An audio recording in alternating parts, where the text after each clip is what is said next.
The checks are about to get bigger, and the rules you've lived by for decades are changing faster than most people realize. Right now, Washington is making moves that will directly impact how much money lands in your bank account each month, and when you can access it. If you've been counting on Social Security to cover your bills, or if you're planning your retirement around those monthly payments, what's happening in 2025 could either boost your income significantly or catch you completely off guard. We're talking about cost of living adjustments that go beyond the usual annual increases, potential changes to the earnings limit that's kept many working seniors from earning what they deserve, and new policies affecting how benefits are calculated for millions of Americans.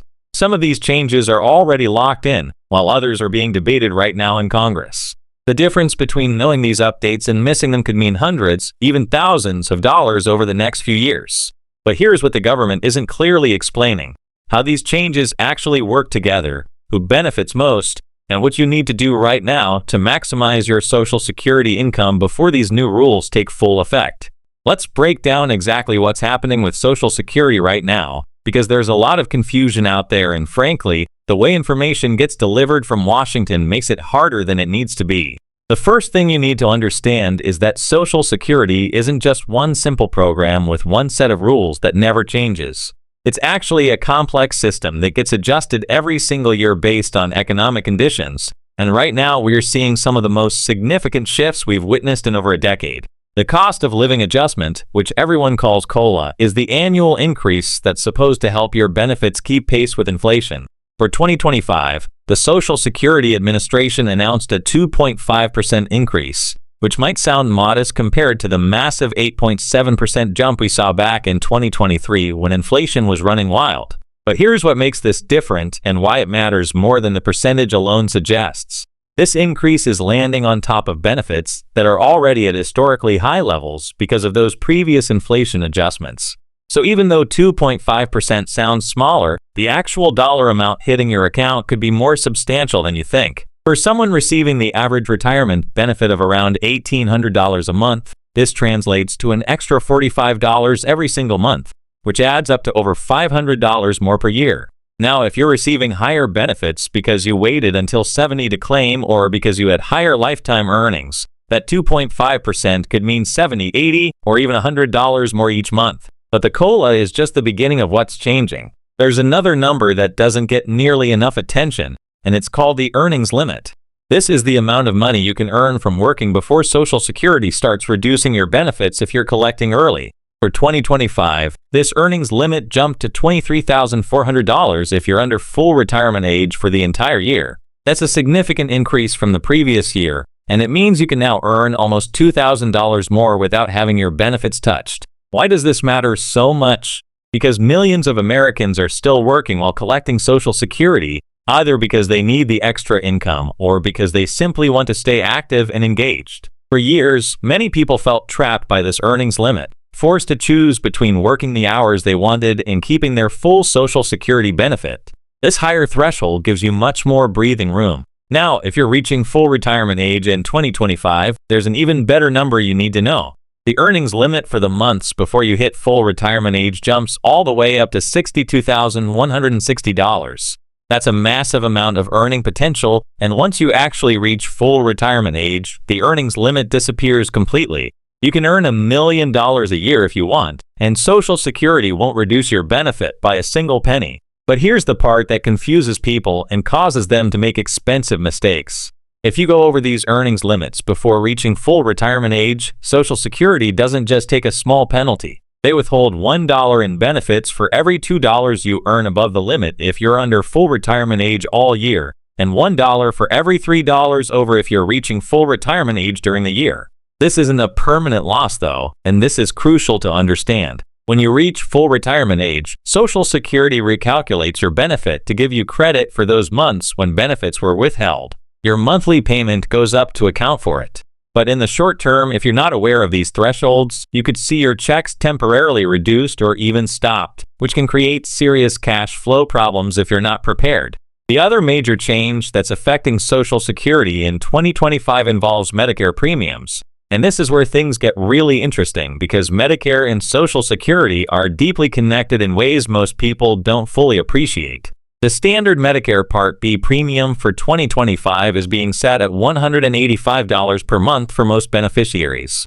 Now, the vast majority of people who receive Social Security have their Medicare premiums automatically deducted from their Social Security checks, which means this premium amount directly affects how much money you actually receive. Here's where it gets a bit complicated, but stay with me because this affects your bottom line. There's something called the hold harmless provision that protects most Social Security beneficiaries from having their net Social Security payment reduced because of an increase in Medicare premiums. Essentially, if Medicare premiums go up more than your Social Security COLA, the hold harmless rule means your premium increase gets capped so your actual Social Security check doesn't go down.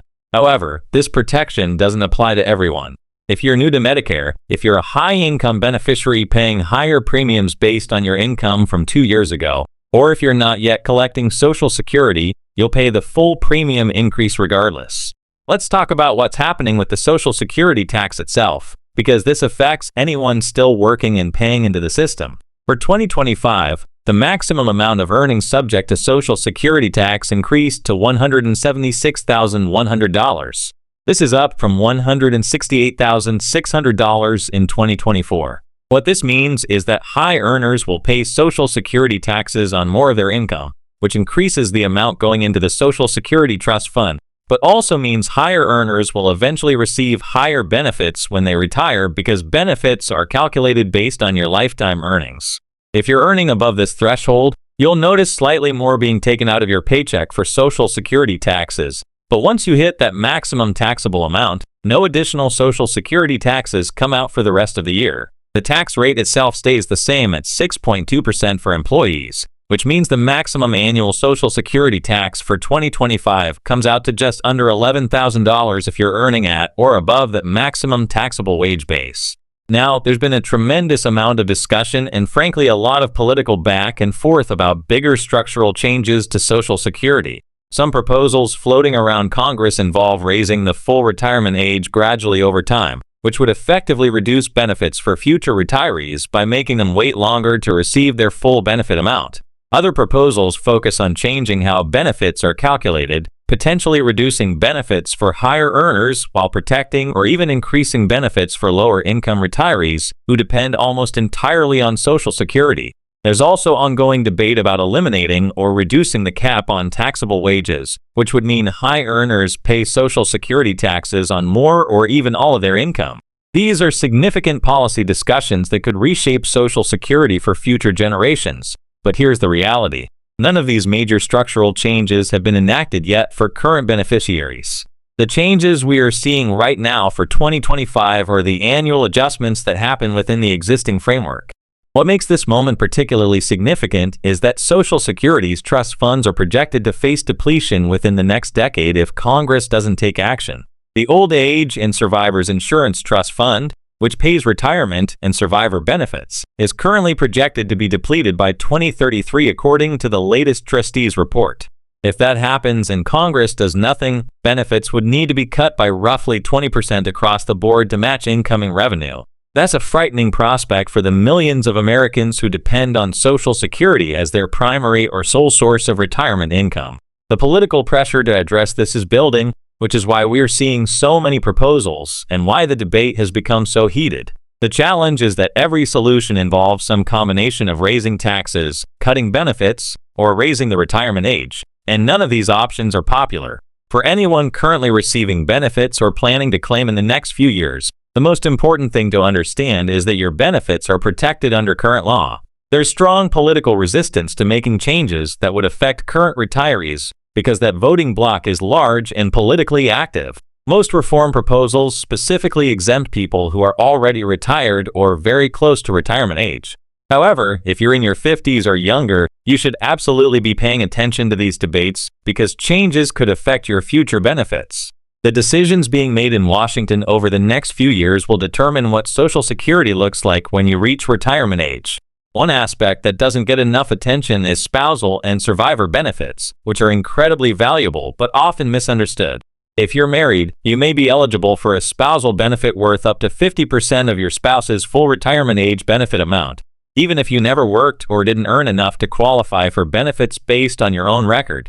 The rules around spousal benefits changed a few years ago, eliminating some claiming strategies that allowed people to maximize their total household benefits, but spousal benefits remain a crucial part of retirement planning for many couples. Similarly, survivor benefits allow a widow or widower to receive their deceased spouse's full benefit amount if it's higher than their own. These benefits can make an enormous difference in financial security, especially for women who often earned less during their working years or took time out of the workforce to raise children. The timing of when you claim Social Security remains one of the most important financial decisions you'll make in retirement. You can start claiming as early as 62, but your benefit will be permanently reduced by about 30% compared to waiting until your full retirement age, which ranges from 66 to 67 depending on when you were born. If you wait until 70, your benefit increases by 8% for each year you delay past full retirement age, resulting in a benefit that's roughly 76% higher than what you'd receive at 62. There's no one-size-fits-all answer to when you should claim. It depends on your health, your financial situation, whether you're still working, whether you're married, and how long you expect to live. But understanding these numbers and how the timing affects your lifetime benefits is absolutely critical. What we're seeing right now with the 2025 changes is Social Security continuing to function as designed, with annual adjustments to keep pace with economic conditions while the larger policy debates play out in Washington. The system is delivering higher benefits through the COLA increase, allowing people more flexibility to work through the higher earnings limits, and continuing to provide the foundation of retirement security for tens of millions of Americans. But make no mistake, bigger changes are coming eventually. The math simply doesn't work long-term without adjustments, and the closer we get to those trust fund depletion dates, the more urgent the political pressure becomes to act. Staying informed about both the annual changes that affect you right now and the bigger policy debates that will shape Social Security's future is the best way to protect yourself and make smart decisions about your retirement income.